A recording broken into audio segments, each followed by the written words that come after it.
Last year, you made a powerful statement saying the reason people are watching women's basketball is not just because of one player, but because of you too.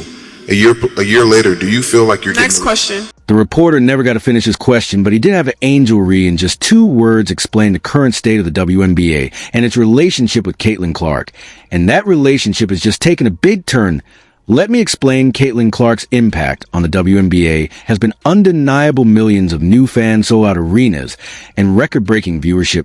But what's also undeniable is the league's collective fumble of their golden opportunity instead of embracing the Caitlin Clark effect.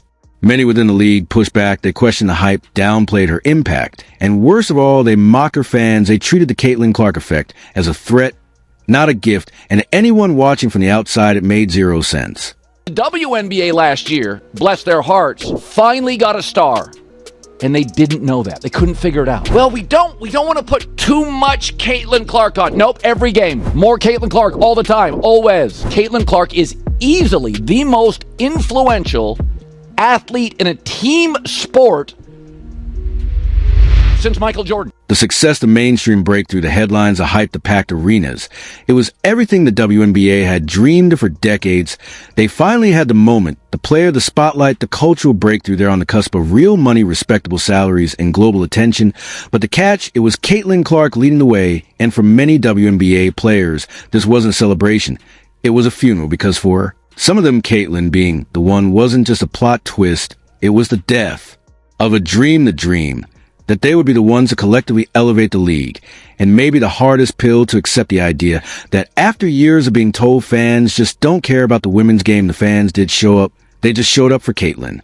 Levels to this thing, and that's just life. We all went through it. There's levels to this thing, and that's just life. We all went through it. Yes, Diana. They're like with a death, we've seen players and media go through what seem like stages of grief, denial, anger, the works. Just wait until you see how this all fits together. As wild anyway, it's been sad, ugly, and just a bad look for the WNBA. But now, there's been a shift, a moment that would normally be nothing special ended up changing everything, and now the WNBA is fully aware of what's coming next, and they're scrambling to get on the right side of history. Let's get into what happened. But first, like this video, if you're ready to watch the WNBA cave to Caitlin, and don't forget to subscribe, let's rewind for a second. The reason why we watching women's basketball is not just because of one person, it's because of me too, and I want y'all to realize that. By this point last season, Caitlin Clark was already living rent-free in the minds of half the WNBA. She hadn't just arrived. She detonated, tripled viewership, sold out NBA arenas, jersey sales to the roof. Every Fever game became a must-see event with fans lining up for hours and scalpers charging playoff prices for regular season tickets.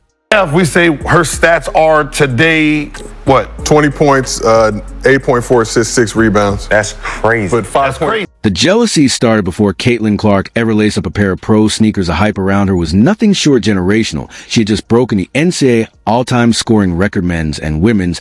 She carried Iowa to back-to-back national championship games, sold out every arena. She touched drop logo threes like they were layups. Then came the WNBA draft. No suspense, no surprises, just a coronation. She was the obvious #1 pick, but more than that, she was the moment, the camera.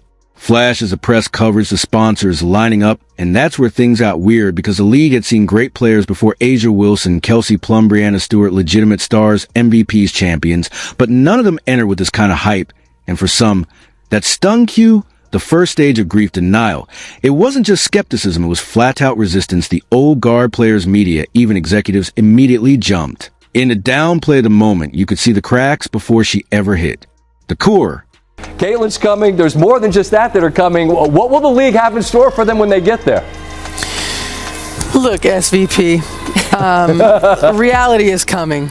If Caitlin had just come in and flopped, even just been average, the old guard would have had their "I told you so" moment. The narrative would have written itself. College is college. But the WNBA is a different beast. You don't just waltz in and dominate. The women who built this league, the hype would have cooled, the media attention would have shifted, and the old guard vindicated. But that's not what happened. Her first game brought in 1 million viewers, the most watched WNBA game in over 2 decades. Every time she played, the ratings soared, national broadcasts, sellout crowds, jerseys flying off the shelves. She wasn't just meeting the moment, she was owning it. And that's when we saw at stage 2, anger. Last season. Clark, hammer. Three Sky players coming over. Here's Clark. For 29 points, gets tripped up. Is good. Kennedy Carter now with 12 points off the bench. Now that it was clear Caitlin's pull wasn't going to stop no matter how many eye rolls or media critiques came her way, the next step was damage control, not off the court, on at the league, whether consciously or not. Started pushing back. Between the lines, players took liberties, hard screens, off-ball hits, unnecessary contact. And what did the refs do? Pocketed their whistles. It became a pattern. Let her get hit. Let her get frustrated. Let her second guess if she belonged, if the hype wouldn't die. Naturally, they tried to snuff it out physically, and you could see it game after game. It wore on her. She was exhausted, bruised, and mentally drained, but Caitlin rose above. She didn't cry, she didn't fold, she got stronger literally, and came back after the Olympic break, playing the best basketball of her life. We're talking MVP level stuff, leading the Fever to wins, breaking the assist record, making first team All-Star, all of it, and one she. Prove the hype was real. We entered stage 3 bargaining. This is a stage where people try to make sense of the new reality. They negotiate with themselves, with others, try to explain it all in a way that lets them hold on to what they lost: status, pride, control. Because let's be real, what many players lost was their ego. Caitlin came and took the league by storm. And suddenly the spotlight wasn't on the veterans anymore, it was on her.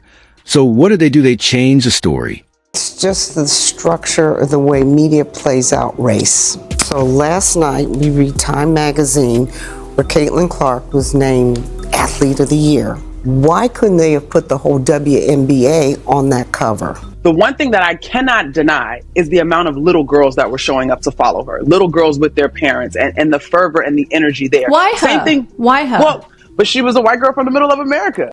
They knew better than to go after Caitlin directly because that would backfire. So instead, they went after everything around her. They attacked the fans. They blamed the media. According to them, Caitlin wasn't the problem. Everyone else was she was getting privileged treatment. Her fans were not real WNBA fans. A narrative. If you like Caitlin Clark, it must be because of her skin color. Never mind that she was leading the league in assists. As a rookie, never mind that she was drawing record-breaking crowds and putting more eyes on the game than ever before. Nope, none of that mattered. Because the story being told wasn't about her greatness. It was about bias. While Caitlin is fantastic and I think she's going to have an incredible career in the WNBA, there are women that were worthy of coverage prior to her arriving, and I just will not be silenced when it comes to that. It's the classic propaganda playbook. Repeat the lie enough, shout it loud enough, and eventually people stop questioning it. And now we got a chunk of the basketball world actually believing Caitlin Clark isn't talented, she's just lucky. But they were expecting the Caitlin Clark effect to simmer down because of this narrative, man, where they wrong one by one veteran started lining up to join the Indiana Fever. These weren't players desperate for a job or just happy to be on a roster. These were seasoned champions: Dana Bonner, Natasha, Howard, Sydney, Carlson, women with options, women with rings. And they all wanted the same thing, to play in Indy, not just because of the roster, not just because of the coach, but because of Caitlin Clark. There was a time not long ago when media voices like Cheryl Swoops painted Indiana as a place no one wanted to go. Diana Terasai even mentioned the old rumors recently, but that narrative collapsed. Indy isn't just a destination, it's a destination. And with that, the floodgates opened. And for the first time in history, WNBA games will be played in the United Center. The Chicago Sky will host the Indiana Fever at the UC on Saturday, June 7th, and on Sunday, July 27th. First, it was the arena upgrades. Games were being moved just for her, not for league parity, not for playoff implications, not for all-stars. For Caitlin Clark, teams that typically played in smaller gyms were suddenly booking NBA arenas because they had the demand wasn't optional. If Caitlin was coming to town, you needed more seats. Then came the broadcast schedule out of the Indiana Fever's 44 regular season games. 41 will be nationally televised. That's not just visibility, that's saturation. The networks weren't hedging bets. They were putting all their chips on one player, betting that the Caitlin Clark show was worth primetime billing almost every night. And then came the preseason games, one of them an exhibition game, sold out a 15,000-seat arena. That's preseason, no standings, no playoff stakes, just Caitlin. And fans shell out hundreds of dollars just to see her warm up. The average reported ticket price was $650. Now, if you do the math here and you do 15,000 people times $650, that is almost $9.75 million just for a WNBA preseason game.